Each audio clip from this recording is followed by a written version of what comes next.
So now I will introduce our presenter, Brandis Stockman. Brandis is the Executive Director of OST Training That Sticks and outgoing chair of the Salt Lake After School Regional Network. Has over 20 years of experience working with youth and families. She began in the field with a degree in child and youth work from a Toronto area college and has continued to pursue excellence in personal and professional development. She recently completed the National After School Matters Fellowship Program through the National Institute on Out-of-School Time, leading to the formation of a small OST curriculum, training, and grant writing business. Please join me in welcoming Brandis Stockman for today's workshop. Thank you so much. Hi, everybody. I'm so glad you're here. Again, apologies about the technical difficulties. I am excited that we actually have a relatively small group today because this is going to make a lot of opportunities for us to really interact and talk a lot more. So thank you so much for joining me and joining all of us today. This is Behavior Management Training That Sticks, which are, we're going to be talking about strategies for OST program staff, so direct service staff, in addition to supervisors. And for some people, I get this question a lot about OST and what that stands for. So that's out of school time, which refers to after school and summer and before school and weekends and all of the great youth development programming that I'm sure that you're doing with your programs. So I have lots of different jobs. Right now, I am working in an out-of-school time program for the city of South Salt Lake. So I'm coming to you from Utah, and I oversee 14 programs there. During my time in the field, which has been over 20 years, behavior management is something that comes up all the time. It's something that I have seen in programs where staff have been struggling with, and it has been a really big area of focus of mine in my career to find ways to help support staff with that. And I am really excited that this was a project of mine from the National Institute and Out of School Times National After School Matters Fellowship Program, because I was able to really focus on that and dig deep and come up with some resources that I think are going to be helpful for you in your programs. So let's get started. We're going to talk about, actually, before we get started, I do want to clarify. So the title is behavior management, but I really prefer to use the term guiding positive behaviors or guiding positive choices. Behavior management just sounds kind of, I don't know, it doesn't have, it sounds like you're like managing the kids and your job is to make kids do what they need to do. And that's really not our job at all. Our job is really to help support kids to make good choices for themselves. And so generally guiding positive behaviors is a better way to phrase this. But when you're looking for support in these areas, what you Google is behavior management. And so in order to make this accessible to everybody and to kind of use the term that's being used now, behavior management it is. I'm going to use an interactive tool today. It's called Slido, and I don't know if everybody's familiar with this or not, but it's really easy and it's a great way to make sure that everybody has a chance to participate outside of the chat box. So if you have a device with you, if you're looking at this presentation on your laptop, you can take your phone and scan this QR code. Or if you're on your computer, you can open up your browser and enter slido.com in your browser. And the meeting code is 909669. So when you get there, I would like to know from you if you can tell me a little bit more about your current position. Are you a supervisor in out-of-school time programming? Are you a non-supervisor, so like a direct service staff? Are you an other supervisor? So do you work outside of the field but still with youth? Or outside of the field and not supervising anybody? So you can see our live results here coming up. It looks like we've got about 4 people participating. And yes, if you can't access them, then please put it in the chat. Thank you, Gail. Shout out Sierra, Team Utah over here. Also, I would love to be Team Alaska. I've never been, maybe next year for this conference. Okay, thank you. I appreciate that. I would like to be both. Also Team Texas and Team Canada. So I've got a bunch of teams. So it looks like we've got kind of a combination here of supervisors and non-supervisors, a lot of OST, but some other. If you have listed other, can you put in the chat what field you work in or what kind of job that you have? I'd love to get a better sense of that too.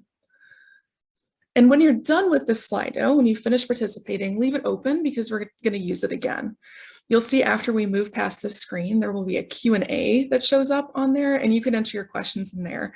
I also am pretty okay with monitoring chat, but sometimes things get missed. And so any questions that you have as we go along, just throw them in the Slido and we'll make sure to get to that after. Oh, got it, work for the network. Okay, so in more of a leadership role where you could be responsible for providing training materials for staff and stuff like that. Excellent.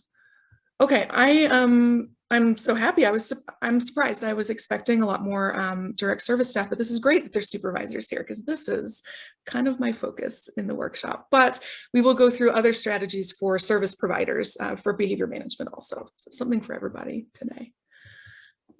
So today's objectives. So the first thing we're going to do is we're going to talk a little bit about research behind training staff in general and also in behavior management specifically. We're going to talk about a model, the Training That Sticks model, that can really be implemented very easily in your out of school time programs with your staff, which is something that I think supervisors will definitely benefit from in our conversations, but also I'd love to have input from the direct service staff about your opinions on that. And then some action. So we're going to come away with a plan to train staff for supervisors and also for non-supervisors, strategies to work and behavior management in your program. Okay, so just so you know, some of the research that has gone into this, this project was developed over a year, and I used a lot of research from the out of school time field. And so some of our national friends, National After School Association and the NIOST, which I mentioned before, also tapped into some research in the field of education because OST and after school is relatively new as a profession compared to education. So brought in some resources from there, and then also just general youth development. And all these things were brought together to make up the strategies, the training strategies, and also the behavior management approaches. So let's talk a little bit about the OST workforce. I feel like these are things that I hear from people all over the country. I feel like you can relate to this, and this is probably true in your program, that your program is really the highest number of staff that you have in your program are part-time staff members. And unfortunately, the field is definitely characterized by pretty high levels of turnover. And this is for all sorts of reasons that are totally beyond our control, like low wages. I think all of us would pay $1 million to everybody doing this work if they can, or if you could, but we are grant funded, a lot of us, and it's just not possible. There's only so much money to go around. And we definitely can't pay what different industries pay. You know, if somebody's looking for just a job, and if money is really a big issue for them, the money is not going to come from OST work. Also, there are relatively limited opportunities for career advancement. And I think a lot of the staff that we see could be college students because, you know, going to school during the day and then working during the after school hours can be really convenient. And if somebody's in school for accounting, they're probably not going to stay in the OST field for life, right? They're going to school and they're working this job. And even if they're amazing staff and if they love the work, they've already kind of decided that accounting is their path, right? So those are the staff that will end up leaving because of that. They also might hold multiple jobs, and it is just not possible to sustain yourself for your life in a part-time position unless, I don't know, maybe you have a trust fund or something like that. You're very lucky. Probably at some point in your life, you're going to need a full-time job. And when the field is mostly part-time staff and there are much fewer full-time opportunities, that really causes a lot of people to leave. And a lot of people that come to the field have little or no formal after-school training. And that is because there are really hardly any formal after-school programs in universities in this country. Up in the Northeast, I know they've got a couple programs that are kind of working towards that, but for the most part, nobody graduates from university with a degree in OST. So as a supervisor, when you're thinking about the workforce, this is a really unique workforce. And so it is important that when you're thinking about training this unique workforce, that you really tailor your training strategies to the workforce that you are working with. I would love to know from you, for supervisors and non-supervisors alike, why do you feel like high quality training is important?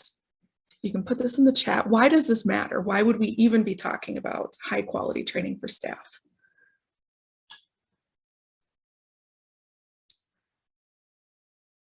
So think about how this has impacted you and your programs. Maybe as a staff member, how has high quality training made a difference for you? Think about maybe when you've started a new job and training has been really robust versus when maybe it hasn't been. More success, absolutely. Being informed, setting the bar. Oh, that's a great one. For sure. You want to show people that you are serious and that the work that they're doing is really important. And one way that you can do that is by taking that training really seriously. Staff new to the work, absolutely, like we just talked about, for sure. Confidence in employee directly impacts success for students. So the research shows that if you have a staff that is highly trained, they are more likely to stay with the company or the organization and to be more productive and produce higher quality results. So all of these things are absolutely crucial when it comes to training staff. And I think, just thinking about my experience, it can be easy to fall into the pattern of what training should look like.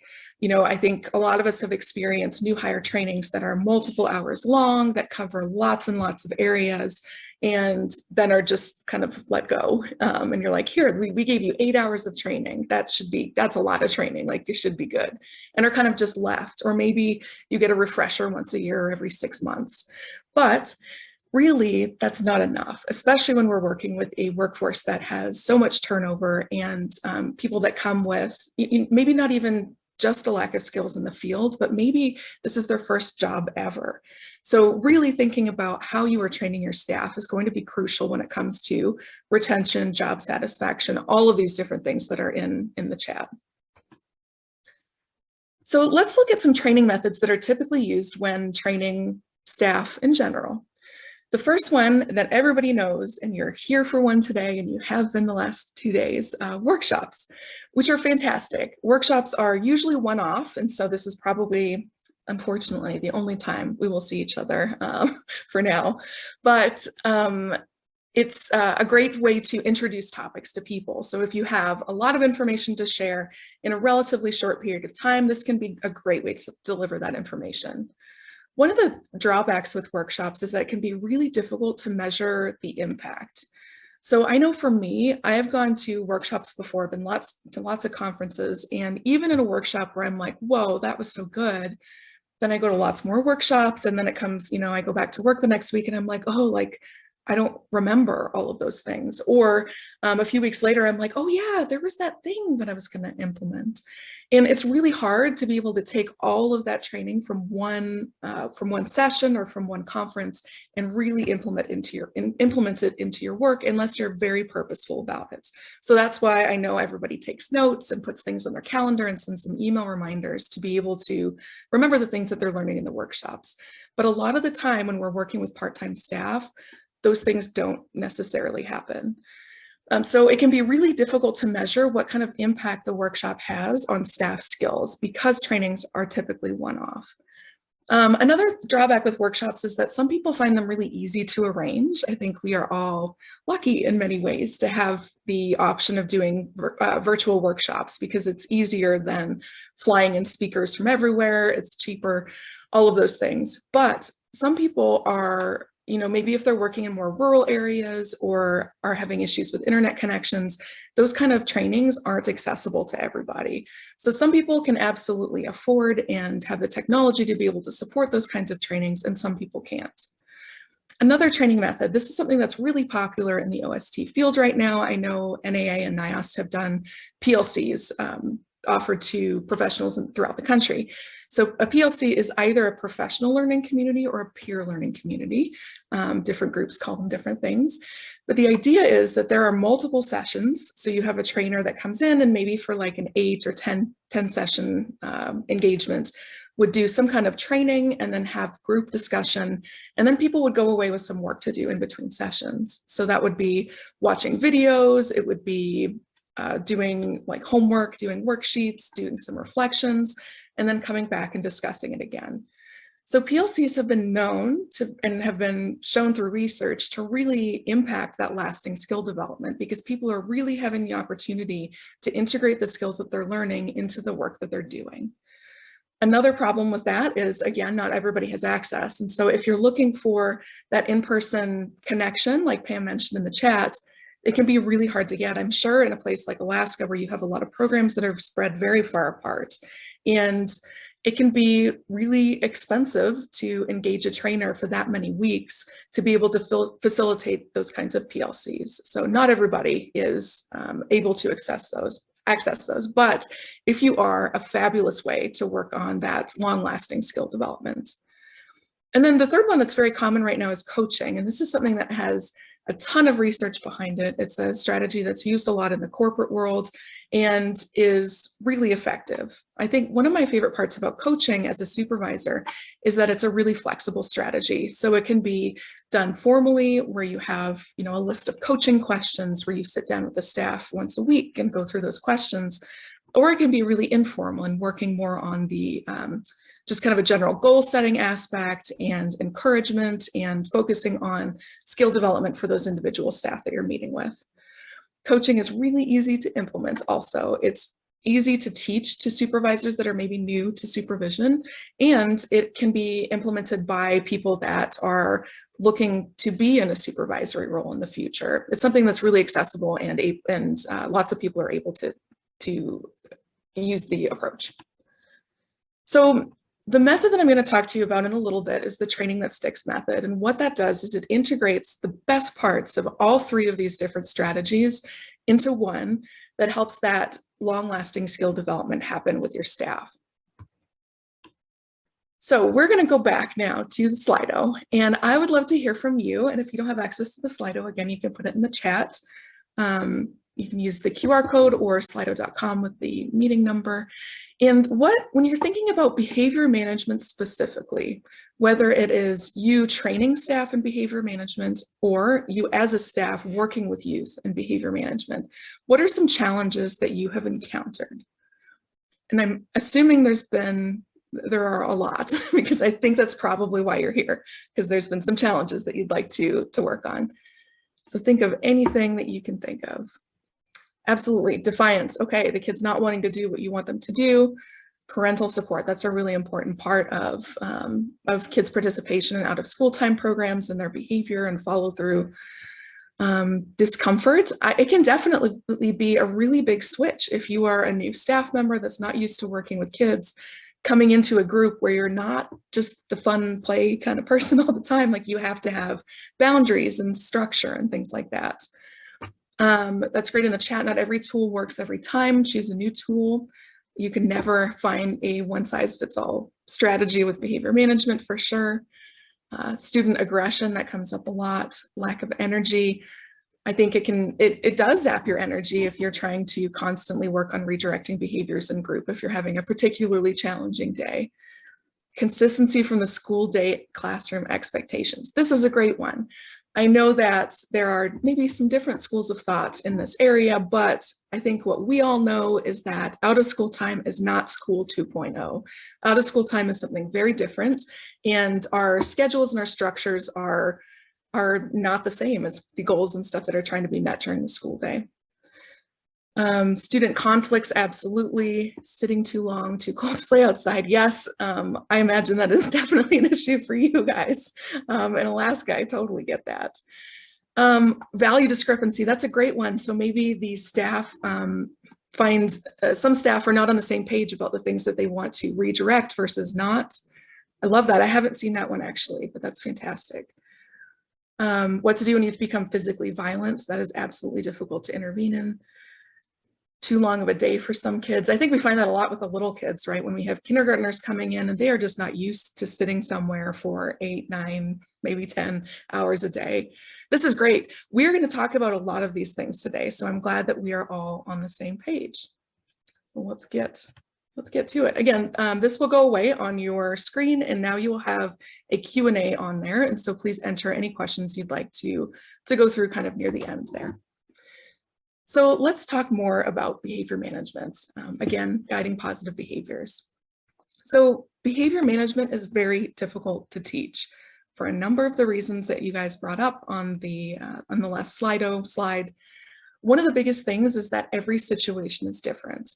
I don't know if you've had this experience, but I have, where I have gone to kind of a behavior management 101 training geared towards new staff in the field, or staff that have been there a couple months. And the Q&A section could go on forever. And somebody, brings up a situation where they're like, oh, I've got this kid and it's homework time and they just never want to do their homework and they go under the table and I just don't know what to do. And someone else is like, yeah, I have that. But then the kid starts kicking other kids. And someone else is like, yeah. And then he kicks other kids, but then he just like lays there and won't do anything. It's like every situation has so many variables. It is impossible to give one blanket answer to solve every behavior situation that comes up in program. Another challenge is that there are limited resources. And so I wasn't overly surprised to find in my research that there are not resources for OST programs with behavior management. But what I was very surprised at was the lack of training and resources available for teachers in this area. I read a study, it was a national study that was done with teachers, and they were talking to teachers who left the field within the first 5 years of starting, which is a really big deal. When you're a teacher, you go through, maybe you have a degree in education, maybe you've gone through an alternative certification process. Either way, lots of time and energy you have dedicated to that. And to decide within 5 years that you're just done, like you just can't do it, that's a really big deal. And what they found in the study was that the number one reason why teachers leave the field is because they don't feel like they are prepared to manage their classroom. It's not instructional strategies. It's not trying to teach different levels of students at the same time. None of those things. It's behavior management. And that felt really disappointing to me because I feel like behavior management or classroom management for teachers is probably the most important part of their entire job. I see teachers managing their classroom all day, every day. And if that support is not given and that initial training is not given, then how could they feel successful? It's something that people will learn through trial and error, but sometimes it's just really hard to do. And I can totally understand the feeling of not feeling prepared and leaving. So I definitely want to stress that skills in behavior management and guiding positive behavior are crucial to OST staff positions because just like teachers, this is kind of a part of everything that they do in their job, right, with the students. And nobody wants to go to work and feel like they're doing a bad job. I don't want to go to work and feel like I have to deal with this classroom full of kids and they're always rude to me and they're yelling at each other and they're not listening, they're not paying attention. The teachers are like, what are you even doing with them? Like, where's their homework? I don't want to feel that. And if that is how I feel every day when I go to work, I'm not going to stay. I mean, maybe I have some massive perseverance there in me. I'm just willing to stick with it. But for the most part, people do not like that feeling, right? And if people feel like they are not doing well at work, they're not going to stay and they're not going to be happy. And those are two things that are crucial to successful OST programs: staff that have been there and that are experienced, and staff that are happy. So along those lines, this is one of the foundational behavior support, guiding positive behaviors, strategies, and theories that I really like to use. I don't know if anybody's familiar with Heimgenot. I wasn't before I did my research. And then I was like, why doesn't everybody know about this guy? Because he's got some great stuff. He was around a lot in the 70s and is credited to really revolutionizing the field of education. And this is one of my favorite quotes, and I'm just going to read it to you. It sounds like somebody is familiar with this. I'm so glad. Maybe we can chat after. Maybe there's some other quotes that I would benefit from. So I have come to a frightening conclusion that I'm the decisive element in the classroom. It's my personal approach that creates the climate. It's my daily mood that makes the weather. As a teacher, I possess a tremendous power to make a child's life miserable or joyous. I can be a tool of torture or an instrument of inspiration. I can humiliate or heal. In all situations, it is my response that decides whether a crisis will be escalated or de-escalated and a child humanized or dehumanized. I'd love for you to think about that for a second and share your reactions in the quote. Sounds like Hudson James has has read this before. I'd love to know your opinion about this. Do you find this relatable? Is this relevant to your work? I know for me, I have spent a lot of time working in schools, and I have definitely had the experience where I walk into a classroom, maybe a kid forgot their lunchbox, and after school, I'm going to just drop it off. And I see the teacher, and I'm like, wow, that teacher is not having a good day. And I kind of just moonwalk my way out of the room, right? You can tell when a teacher's not having a good day, how that impacts the students that are in the classroom. You can see nobody is having a good day when that teacher is not having a good day. So I love this. People feel like it's empowering, but a lot of pressure. Absolutely, I can totally feel that. It is a lot of pressure, but I think the good thing is that if staff have really solid training in this area, that it can really make a big difference. This is a great one. Too often I may allow the student to do that to me. Absolutely, it is hard. Working with kids is hard. Nobody does this because it's easy. So something definitely to think about for sure. Let's go to a little bit more about Chaim Ginott here and his theory of congruent communication. So there's a few different parts to this. And the first part is that teachers set the stage for students' positive behavior. And so this is what we just talked about right now. He also talks about discipline and how discipline should be used as an alternative to punishment. And I think this is something probably all of us are very familiar with today, but this is not something that was, this was kind of radical at the time when he was bringing this up. And just to a brief overview of the difference between these things, punishment, an example would be if a student is being mean to another student, then you have them go mop the floor, as opposed to discipline, which would be finding a way to really repair that situation. Having that kid go mop the floor, I mean, maybe you need your floor mopped, and so maybe that's an advantage. But really what that's going to do is that's going to make the student angry at you and not like you because you've just done something mean to them. And it is not going to help them understand how to properly deal with these situations in the future. They're not going to be able to go through that conversation of what does it feel like when somebody says things like that to you? Or what can you say instead when you're feeling frustrated with somebody else? If they're mopping the floor, they're not getting any of that. So the third part of it is talking about I statements instead of you statements when redirecting behavior. And so what this looks like is a student is, or let's say a teacher or group leader is trying to give a lesson, and there is one student that just keeps talking in front of and kind of derailing the group lesson that you're trying to lead. And so instead of saying to that student, you know, Lily, you are talking too much and we need to move on. So I need you to sit there and you need to be quiet. Instead of saying something like that, what this looks like is, I'm noticing that the room isn't quiet. And if the room's not quiet, we can't move forward. So I'm wondering what we can do to kind of work on that together. So instead of taking Lily and pointing her out in front of the whole class as being the problem and focusing it on her, it puts kind of the onus on the whole room. So these are the different strategies that he has. And these are things that are really integrated into the curriculum that I'm going to talk to you about. So this is the training that sticks model. After this presentation, I will give you my email address and I will send you a free sample of a whole bunch of these cards. And so you'll have this for yourself to implement into your program. I do want to note that this is also useful, even if you get the sample cards and you're like, oh, I don't know if this works for me. These are also really great things when you're designing your own training system for staff to keep in mind. So basically what this model is, it is a whole bunch of cards that are divided into very specific behavior issues that are meant to be implemented in really small pieces. One of the things that we come across a lot with this workforce specifically is that we don't have time to, or staff don't have time to do hours-long trainings all the time, right? Maybe you have enough time to do an initial training when staff start, but after that, it is really pushing it to try and get staff that might be in school, that might have other jobs, to really come in for long and significant training sessions, right? I think that's something that we hear all the time. I see it every day. And so this is designed to be implemented in your staff meetings. So usually you will have staff meetings weekly or every other week, and this is something that can be implemented during that time. So the first part of it is introducing the concept. So what are we talking about? And having the behavior management strategies broken down into really bite-sized pieces is going to be key in giving staff information they really will be able to implement as things go along. So the first part is introducing the concept and then teaching. So that would be, on these cards you'll see is a suggestion and how to deal with that concept.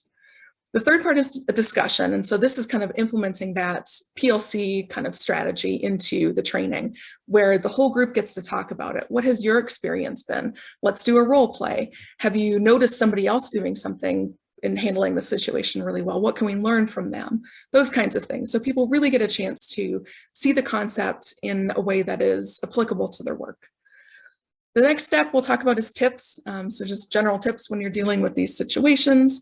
And then kind of that discussion ends. And so this would take 15 to 30 minutes, kind of depends on how chatty the team is feeling.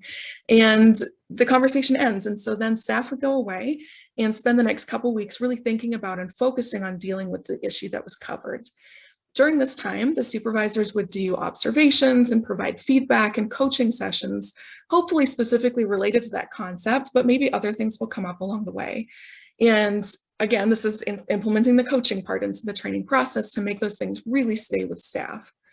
And then the final part is review. And so coming back together as a group, really looking at those concepts and figuring out what you learned while you were focusing on them, if there are different approaches. Maybe the approach that was suggested didn't work and you found something that worked better. All of those things are really important to come back and discuss at the end. So this is the model. This is the outline of the curriculum, and we're going to go through a bunch of the cards today. We'll see how much time we have to get through as many as possible. But in general, when you're thinking about behavior systems for your program, you are really wanting to figure out ways to put things in place in programs that are going to prevent behaviors from happening in the future. Obviously, you can't prevent everything. Behaviors happen, but if you really set yourself up for success, it is less likely that those behaviors are going to become a significant issue in the future. So the yellow section of the cards is community building, and so those are putting those prevention measures in place ahead of time. The second section is behavior management. And so these are the specific behaviors that come up. So today we'll talk about a couple of them. One of the ones that is really popular that we're actually not going to talk about today, but I will send this to you, is loud meltdowns. Who has not had a kid have a crazy, like loud meltdown in the middle of program where you're like, what do I do, right? I think everybody at some point in their career has been faced with that. So that's a specific example of those kind of behaviors that might come up. And then the third section, the orange one, is general skills for staff to learn that will help them deal with any behavior issue in the future. If you have a staff that is struggling with being an active listener or showing empathy, those are things that are going to really impact them in their skills with behavior management and any issues. But if they are better with those things, those are some preventative skills that can be put in place to keep bigger behaviors from happening. So we're going to talk about behavior management systems now, and this is more into the hands-on, the direct service part of our conversation. And I'm going to talk about definitely approaches to deal with these different scenarios that we go through, but also for supervisors, you can see now what it looks like to work through this process. So behavior management systems, this is something that I wish when I started in this field that somebody taught me about this, because I had no idea what I was doing and it was all trial and error.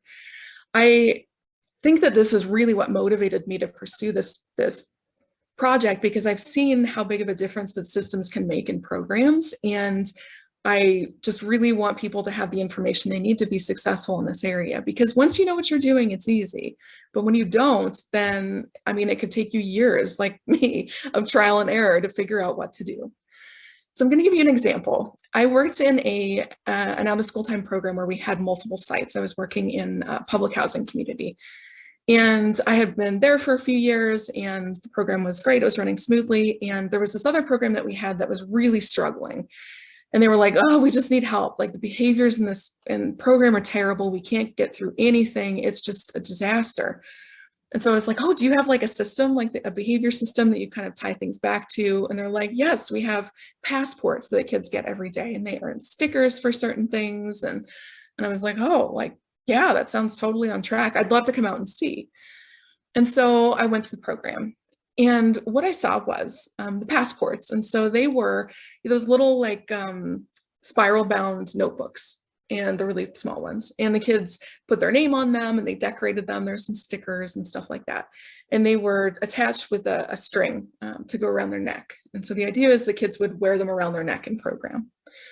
So what I saw at the beginning of program was the program was relatively small compared to a lot of other programs. There were about 30 kids, 30 elementary kids that were in this program. And the door to the bus opened and the door to the community center opened. And it was just like a massive like crowd of kids like running to the door, which is so fun, right? I love that part of the day where the kids are so excited to be there. It's great, but it can be very difficult to manage. And so the kids had to sign in at a desk. They got in line, signed in at a desk, and then went through this basket. It was like an apple picking basket. I don't know, do you pick apples in Alaska? We don't really in Utah, but no, in Canada, where I'm from, we did. So a basket, there's a basket full of these passports. And the kids were supposed to reach in and get their passport, put it on, and then go start their homework. But the kids were picking their passports and they were all tangled up. The yarn that was around them was so gross. It was like crusty and like different colors. And the spiral bound part of it was like coming off, and so they're all sticking together. Some of them, like the front of it got ripped off and the kids were going through it. Somebody's digging through and one of them like ends up flying across the room. It's on the floor, and it is this huge thing. And so finally, when this first kid gets their passport, it's been like 3 minutes, which maybe doesn't sound like a long time, but when you have 29 kids waiting to go through and get their passport, that is a long time. So they go and sit down with their passport, and then another kid comes over and they can't find their passport. Another kid comes over, oh, my cover's ripped off. I had my favorite sticker on there, my cover's ripped off. And then someone else like, where's my passport? And the passport's on the floor. It's just a disaster. So finally, the trauma of sign in is over and the kids all have their passports and they're sitting down trying to work on their homework. And some of the kids are not focused, you know, their passport's been ruined and it really stuck with them. And one of the kids is just having a meltdown and ends up throwing something across the room and is just really struggling. And so the staff goes over to them and is like, give me your passport. The student's like, oh. And so the staff take the passport that's like literally around the kid's neck. Like they take the passport and they're like, I'm taking away that sticker. And they like scratch the sticker off that was in there. And then they give the passport back. I don't know how you would feel if somebody like grabbed something that was around your neck and like defaced it, but that is not a way to make me feel good about myself or ready to learn, like ready to move on. It's very invasive, and taking away something that they have just been given, like that's a bad feeling too. Especially, I was working with kids that were living in really significant poverty, and for a lot of them, you know, they didn't have the huge sticker books and the massive collections that other kids had, and so the things that they had earned were really important to them. And so afterwards, when I talked to the staff, they were like, what did you think? Like, that was bad, wasn't it? And I was like, it seemed like a tough day. And they were like, well, what is the problem? Like, why won't the kids behave? Like, why are they all so upset? And I was like, I'm so sorry to say this, but the problem is your behavior system is not working. Your behavior system is causing negative behaviors to happen. It is actively causing problems in your system and it needs to be changed. So probably talking through this, you can hear why all of these things are a problem, right? But at the time, like we didn't have training in this. We didn't know. They were like, yeah, let's do passports and stickers, fun. It sounds like a great idea. So there's a lot of things that need to be considered when it comes to making your behavior systems for your program. I'm going to give you another example. This is something that's talked about a lot. It's used in classrooms. And if this is a system you use in your program, I apologize. I do think that there's a lot of perspectives when it comes to this, but I would really like for you to consider this, the next few things that I'm going to say about it. So this system is a clip chart.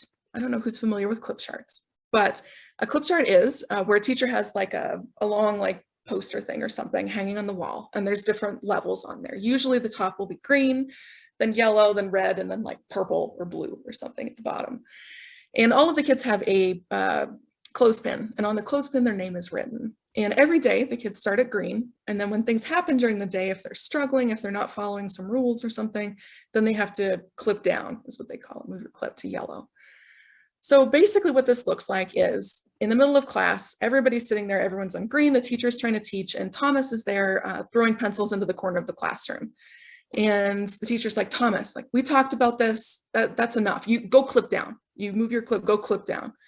And so Thomas, who maybe was being purposefully disrespectful, maybe, but maybe he was distracted, maybe it was fun, he just got focused on something else to throw these pencils, who knows? But either way, poor Thomas now has to stand up in front of the entire class, walk to the front of the classroom and take his clip and move it down to the next level because he did something wrong. How does that feel? Like, is Thomas going to be like, yeah, I'm going to get back to green today? But probably not. Thomas is probably going to feel like, I am humiliated. I'm so embarrassed. Like my teacher just called me out for this bad behavior in front of the whole class. it was interesting, like 3 days ago on social media, there was something that BuzzFeed posted. It was part of like a summary of a Reddit conversation about teachers. And the conversation was, or the question was, as a teacher, when you are more experienced, looking back on the different strategies that you used when you were new, what would you do differently? Or what did you change when you saw those things not working? And so somebody was actually talking about the clip charts. And what they said was that they had a clip chart in the classroom, and they had a student who had always been on green. One day had to go up and clip down, and that student was devastated.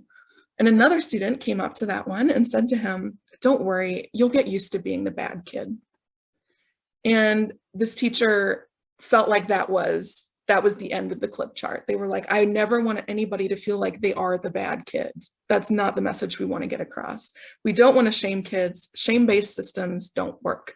They don't teach kids the life skills that they need to move forwards.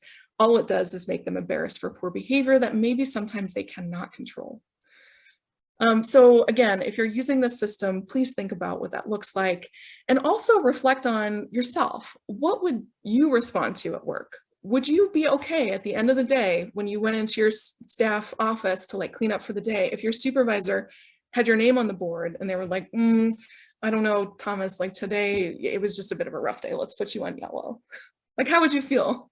Would you be like, "Yeah, I'm gonna get better tomorrow"? No, you're gonna go home and be like, "My boss hates me and that was terrible and everyone thinks I'm bad." It wouldn't feel good. So creating your systems, you really wanna consider kids are people, and people respond well to similar things, and they respond poorly to similar things. So if you feel like that would be embarrassing and humiliating, why would you do that with students? Again, many schools of thoughts, but there is no research behind shame-based systems being effective. So let's go back to this. Creating systems in your program. So like I said, having those kind of systems in your program are imperative. It gives you something to tie positive behaviors back to, and also some place to reference when it comes to behaviors that are problematic in program. There should be systems that have rewards for positive behaviors and consequences for behaviors that aren't meeting the expectations that you have in your group. I have done this workshop all over the country, and something that people ask me frequently, I don't know if anyone here has this question, but is, why would I be rewarding kids for doing things like staying in their seats? They should be able to do that anyway. They should already know they should be in their seats, and like, why should I follow them around giving them rewards for all these things that are basic expectations? And which is absolutely a fair point. I definitely see that. And there are, again, different schools of thought when it comes to behavior management systems in general. But when you are working with younger students, especially those kids in K to 4th grade, they do not have developmentally, they've not reached the level where they can really process and internalize those things. They don't know and don't understand the benefits of good behavior and the impact that has on other people. Like, they haven't experienced and really thought about what it's like when you do something nice for somebody. Well, that makes me feel good, and like, how might that make them feel? And same thing when something negative happens. They just aren't there. And so what systems do is it rewards kids for doing positive things that really makes them think about, why would I be doing those positive behaviors? Some people also think that behavior systems are only effective with little kids and are too young and too juvenile for older kids. And I would beg to differ. I have seen these systems working in 12th graders. Obviously, it's going to look very different. You're not going to have like probably the sticker chart or whatever for the 12th graders that you would have for the 2nd graders. But these kinds of things can absolutely be effective for all ages. So let's go back to the concept here. And just thinking about when you're creating your system. So the different things that you really need to consider is implementing a system that gives them a variety of ways to earn whatever it is, a point or a star or a sticker or a punch or whatever, every day. If you have a student that, let's say your system is, if the student has a great day, they earn a star. And then at the end of the week, if they have 5 stars, they earn something. The problem with that is, let's say the kid comes in, let's say it's the passport situation. Somebody can't find their passports, they're devastated, and they like throw something across the room. If you're like, oh, like, you know, that was not following the rules, you're gonna lose your star for the day. That student has probably not very much incentive to be able to turn things around. If they've already lost the only star that they're gonna earn all day, that's problematic. And so having something that the kids can, or having a system that allows the kids to recover when they do have a mistake or a slip like that is going to be really important. When you're making your system, you want to think about developmental level. Is it appropriate? So the kids need to be very clear on how things are earned, why things might not be earned. It needs to be really catered towards their level. Having visual representation is really important when it comes to especially little kids or students that are on the autism spectrum or who have ADHD. Visual systems can be really effective, and that would be like a kind of a graphic representation of different things, of behaviors or whatever. But also having something visually posted, even if it's words, is important too. And so that's why in a lot of the quality tools I know we implement in our programs, having those expectations clearly posted up on the wall is really important. The kids need to know when they're earning something, why they are, and if they don't earn something, then why they're not. The third one is it doable? So you do not want a system where you give everybody has a chance to earn 50 points every day. If you've got 30 kids in that room, how are you going to count 50 points it's not going to work. It's going to be a lot. Also, I have found that stamps can be tough because the ink runs out. I had one system where at the beginning when I was doing my own thing, trying things out, I had a punch card, and so the kids could earn 5 punches a day. And at the end of the day, my hand was like all cramped up. The punch would get really worn out and I'd have to buy new punches all the time. Making sure that it's something that is really doable, that can be implemented consistently every day is important. Again, when we're talking about recovering from a slip, that's really important. Having a chance to earn multiple stars or points or whatever every day can really help avoid the problems that come with that. So the back of the card here, we're going through the discussion part. And so if I were leading this with staff, obviously I would leave room for the discussion of these things. So the first part of it is really having the staff think about, going back to Heimgenot, what is their role in these behavior situations? And how would these situations impact you in these systems? So the first question is, what would make you feel or somebody feel appreciated at work? Then thinking about how do you incorporate those elements into the system that you're using with the kids. Having some discussion about systems they've seen work and what are your thoughts on them, or maybe systems that haven't worked. Maybe somebody has different experiences with a clip chart, I'm not sure. And then after that whole discussion, you would go to the tips part. And so on this card is talking about those systems that involve both giving and taking away things and how that can backfire. So this is the passport thing when the staff goes and takes the sticker away. I would really encourage you to think about if you want to implement a system that involves taking things away from youth. I would definitely consider the pros and cons to that and decide if that is something that is going to be beneficial in your program. And maybe sometimes the answer is yes. I think a lot of the time the answer might be no, but it's definitely up to you and your staff. Then there's some tips about space. So sometimes you can't post things on the wall because maybe you're using a teacher's classroom. And so just a tip, if you can use those trifold science project boards, that's a great way to make your system visual and portable that you can take away with you every day so you don't leave stuff in the classroom. And then just a tip about being on a tight budget. And so giving kids candy is not encouraging healthy habits. And I would very strongly discourage you from giving candy for positive behaviors. What I would instead suggest would be, if you do have a budget for this, then purchasing things that could be that can be used on a longer term basis than just like consumed. And so like fidget toys for kids or school supplies, they like cool pencils or whatever, those kinds of things can be really great rewards. But if you really don't have money for that, it's okay. It doesn't matter. You don't have to be flush with money to have a good system that works. Kids love helping out in different ways. They love having different privileges. There's all sorts of things that you can do in program that involve incentives that really mean something to them. Older kids, I think this works really well for, because generally the things that they want are too expensive. Like you're not going to give away like AirPods, in your program, probably. Maybe once, I don't know. Maybe you guys are flush with money. I don't know. I'm not. That has never been an option for me, but trying to give them rewards that don't involve physical things can be really valuable too. I think this is a great point in the chat here. So PBIS, this is a system that I don't know if it's standard in your school districts, but it is in mine. And kids that are following the rules, and if if they're getting consequences when somebody else in the class is like not following the rules, that can be a really big thing, because PBIS is really focused on whole group accountability. So I think that's a great point. Thank you for sharing that for sure.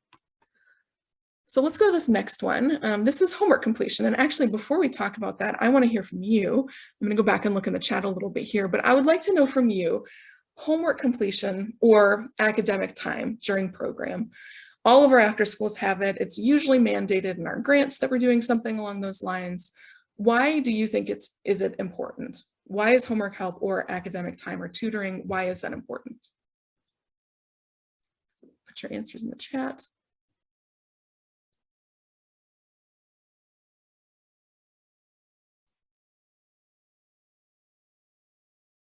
Oh, I love this. I've watched students intentionally sabotage their success so they feel like they control once they're not earning the award. I love that. I've definitely seen that in a lot of students. So the question is, academic time or homework time, why is that important in your program? So it helps kids who may be falling behind, absolutely, to help kids with their work. I know that we're, especially right now, working with kind of a learning gap that's been created with COVID, when kids have been learning virtually. That's a great point. So kids might not have the opportunity to do homework at home. Maybe their parents are working after school. Maybe the parents didn't have the exact same education as their kids had. This is great. Empowers teachers and allows for subjects and enrichment. Absolutely. More direct attention. We have a lot of kids that are working on different levels, right? And maybe they didn't all understand the exact same thing in the classroom. And so providing that individualized attention is important. Processing time, absolutely, all of these things. I would like to add another aspect to this and thinking about homework related to social emotional learning. So not only does homework time help kids get on track academically and get that individualized support and all of those things, but homework time is a great time to address lots of different things. Homework time can address frustration and teaching kids how to deal with frustration. It can teach kids how to try their best and be persistent. It can teach them how to ask for help. All of these different things are really important skills that you can teach them through homework. I think a lot of times, a lot of after school staff are like, oh, homework time, it's like the worst part of the day. The kids hate their work and I don't understand how to teach it. And it's just so frustrating. But if you change that perspective and think about homework time as not just about the schoolwork and about academic accomplishments, but also about teaching really valuable life skills, that can really help with people's comfort level with doing homework time in general. Also focusing on building confidence through celebrating successes can be a huge benefit during that time. So I'm sure everybody has dealt with kids struggling during homework time, right? The kid is just not doing their homework for whatever reason, but they're just not doing their homework. And so the different steps that I would suggest in this situation is to use an I'm noticing that statement. This is one of my favorite behavior strategies to address behaviors because it is very neutral. You're just stating what you're noticing and seeing what the student has to say about it. So in this situation, the kid's not doing their homework. And so I would say, I'm noticing you're not doing your homework right now. Can you tell me about what's going on? So I don't want to make assumptions. Like maybe I know that this homework is too hard for the kid, but maybe the kid feels like it's just fine and they have another issue. Like you want to find out what the problem is before you try and address it.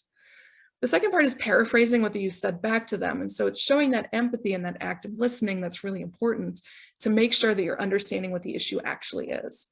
So in this situation, oh, you're not wanting to do your homework because you feel like it's too hard, which is something I feel like we hear a lot from our students. It's too hard. So the next part is to express empathy and suggest a way forward. And so I know all of us have dealt with homework that's too hard, right? We've all been in this situation. And so sharing that empathy, it is really hard. Like sometimes it's hard and you don't know it at first. And like, maybe I don't even know how to do your homework, but let's try together. Like, let's learn it together. And you're modeling those skills that you would want kids to use when they can't figure out a problem on their own in the future, to ask for help, and then to know that it's okay to try different things and to work together to come to a solution. After that, praising successes. And so I think something important here, which again, maybe is something we all are very familiar with, but it's important to be praising the behavior and the attempts and those kind of things, as opposed to the kid as a person. So we would never want to say, you are so smart, because like imagine another student that's struggling with homework, the same question beside them, they're like, oh, that must mean I'm stupid. right? We don't want to give that message. What we want to praise is the behavior. And so you tried so hard. This was hard for you. And you tried this 4 times and you did it. You were able to do that when you tried really hard.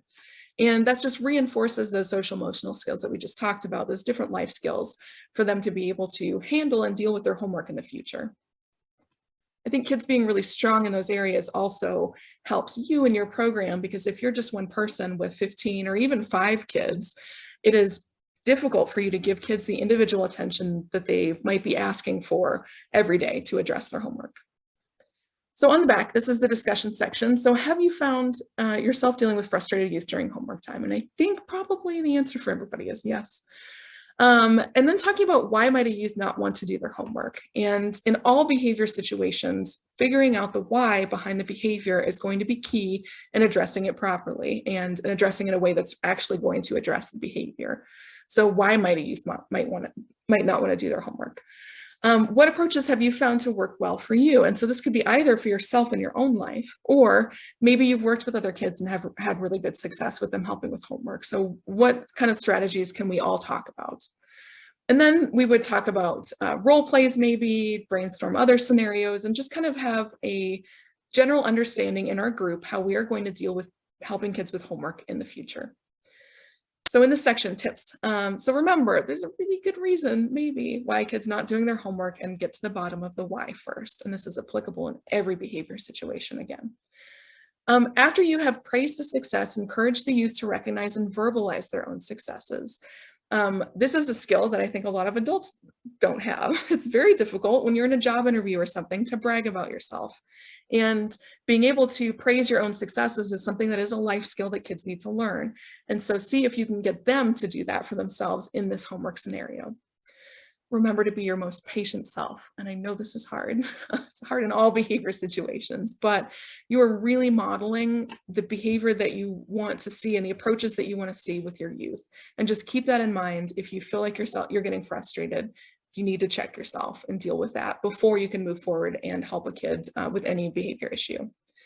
Offering breaks if needed. Nobody can work solidly. I mean, like somebody mentioned, these kids are in school all day. It can be very difficult for kids to sit for an hour and focus on their homework. And so just be mindful of that and give them those opportunities for breaks. And then use the teachers as resources if possible. Sometimes the kids have work that is too hard, and you do need to talk to the teacher about it and figure out how you can modify that work so the kid is learning and it's not just a massive amount of frustration for everybody trying to complete that specific homework. I would like to go to questions and answers. I know we have about 15 minutes at the end for that, but if we don't use all that time, I would like to go through another card. And so I'll flip over to the Slido slide here if there are questions. And feel free to put your questions also in the Slido still or in the chat. So the first one, how do you implement behavior management systems for teens? Example, for accountability for the space and general respect of program supplies and staff ideas. This is a great question. I would love if anybody has their own ideas. That would be great to share in the chat. I think that something that's important with teen groups and behavior systems is really thinking about what is the most important thing that you want to be working on with them. You can pick maybe 2 or 3 things that are important to your program, but having a general system focusing on absolutely everything can be a lot. So let's say that them messing up the space and ruining supplies is a really big issue. I would add that onto the behavior plan, and then a couple other things that maybe I would include one thing that you feel like they're doing really good at so they can feel successful. There are 2 different approaches to this kind of thing. So you can use individual behavior plans, or you can use a group accountability kind of model. There are pros and cons to both. I personally am not a big fan of the group accountability model for the reason that was mentioned in the chat earlier. It can be, I've definitely seen people use it successfully, and it can be great for addressing certain things. So let's say, for example, let's use this example, the kids are like disrespecting the space and the supplies, and you have a marble jar. Actually, I would not recommend a marble jar, because especially if it's a glass jar, because that thing can break and it's a mess. I've used a plastic container with pom-poms. And so every time somebody does whatever it is that we're working on, oh, you get a pom-pom, you put the pom-pom in the bucket or whatever. And then if everybody earns all of the pom-poms, or if we get to a certain point in the jar of it being full, then all of us get a pizza party or something. Pizza parties, I felt like have been generally effective with teens if you have the funds to purchase pizza. I know some funding sources don't let us, but sometimes they do. So you could use a group approach to that specific issue. You could also use an individual approach, and I would suggest doing this if you feel like there are certain kids that are really struggling in this area, but other kids are successful. Because then what this does is it helps guide and redirect the kids that are struggling while also rewarding the kids that are being successful, because it's not their fault that somebody else is always doing this thing, right? That you're not wanting to have happen in program.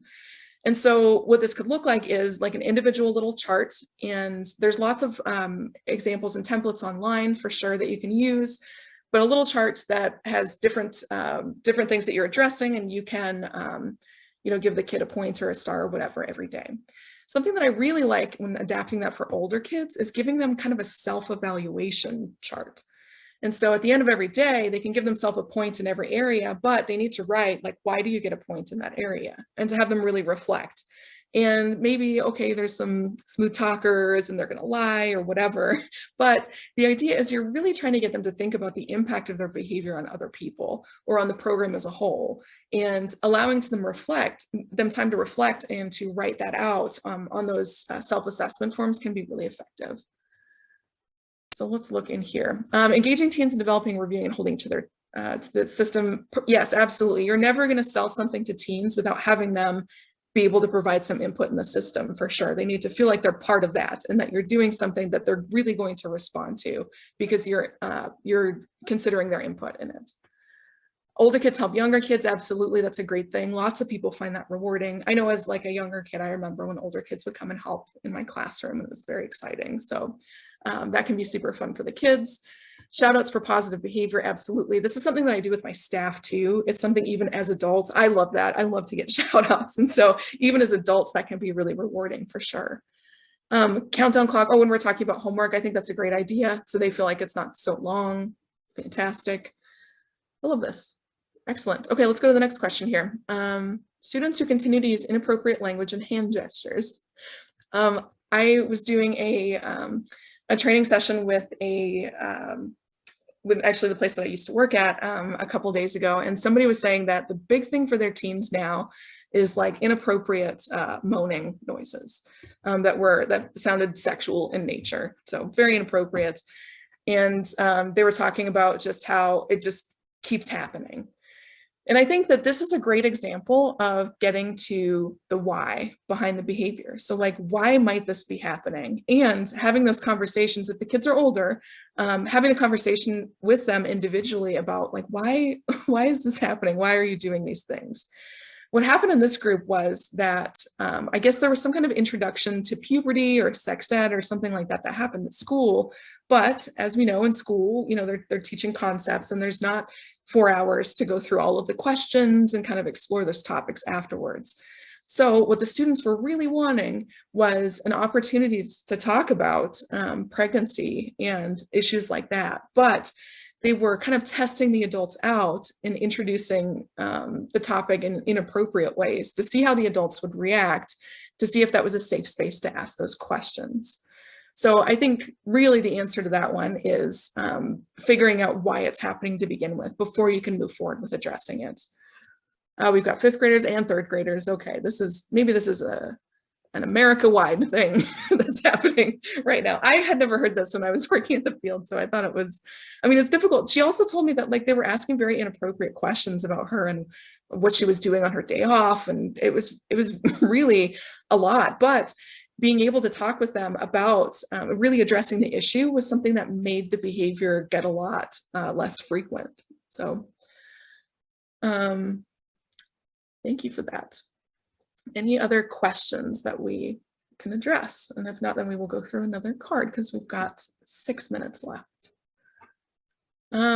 Yes, shock factor and attention. Absolutely. So I think my first question with that one would be, how do you know? Like, how do you know this behavior really is looking for that shock or looking for that attention?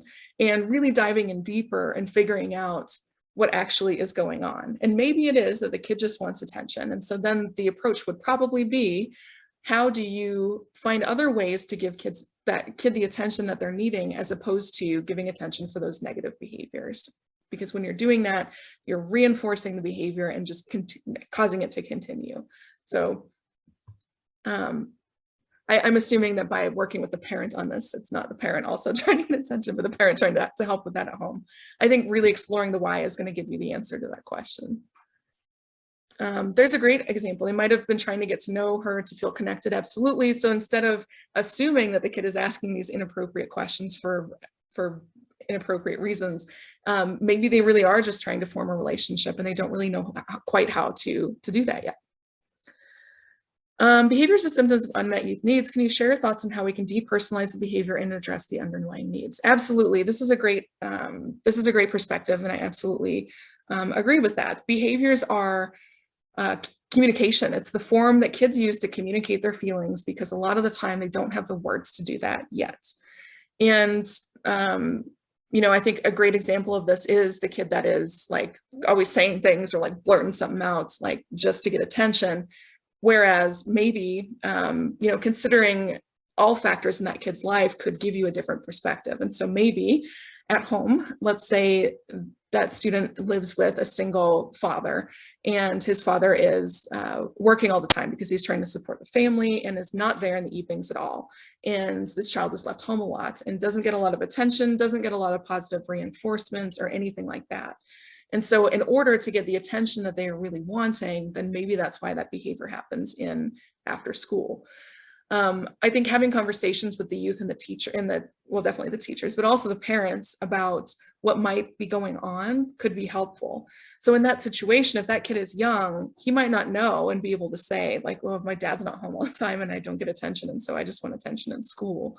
But maybe you could get to that by talking with the kid a little bit more about their life and what's going on in their life outside of the after school program, or talking with the parent about that, or talking with the teacher, because another why behind something like that could be, maybe you talk to the teacher and you're like, oh, this is happening all the time. Like this kid is always blurting these things out. And it's such a disruption in our program. And the teacher's like, oh, I've never seen that. So then that gives you another why, like, well, what is different about after school that is causing these behaviors to happen that are not happening during the school day? Could be lots of different things. So I think absolutely talking to the students and directly addressing that behavior can be really effective, just like what was shared in the chat here. And I think that if you're looking at something that is a really persistent issue and when addressing it directly is not working, that's when you want to dive really deep into the why. Let's see, any other questions we want to go through? Like I said, I feel like these discussions can go on forever, and I would love to have this discussion forever. If you want to share any other questions or ideas, the forum that the Alaska After School Conference has set up, then please make sure that you put those questions in there, and I would be happy to answer them. I'm also going to give you my contact information, just some more examples of the other slides that, or the other cards that are in this set, in addition to the table of contents. So interruptions is something that can cause a lot of issues in program. Usually interruptions can lead to bigger behaviors, and it's not just interrupting that's a huge problem, but in the curriculum I will send you, you'll learn how to deal with interruptions. Silent meltdowns, this is a great one. The kid just collapses on the floor and just cannot move on. Recognizing positive behaviors and different ways to do that appropriately. So this is one of those prevention cards that definitely goes along with the systems that we were talking about. One of the staff skill cards here is negative thinking. And so what do you do when staff really get stuck in something like, oh, this kid is always doing this, or he is always acting in this way? How do you get staff out of that rut? And that's it for me. Thank you. Pam, the answer to that is yes, absolutely. And I think that I would recommend when I send you out your curriculum to take a look at the Picking Your Battles card, because on that card talks about selectively ignoring or addressing behaviors. I'm so glad that I had the opportunity to be here today. Thank you so much for your participation. This was a great discussion. I'm so glad we got to have this together. I'm Brandis Stockman with OST Training That Sticks. You can look at my website at osttraining.com, but really what is the most important thing for you to do today is to send me an email, osttraining.sticks@gmail.com, because then I will send you a bunch of the cards that you can use and implement in your program. So thank you so much. It was great to be here. Thank you so much, Brandis. This was amazing. Remember to fill out your workshop evaluation, and we'll see you guys at the next workshop.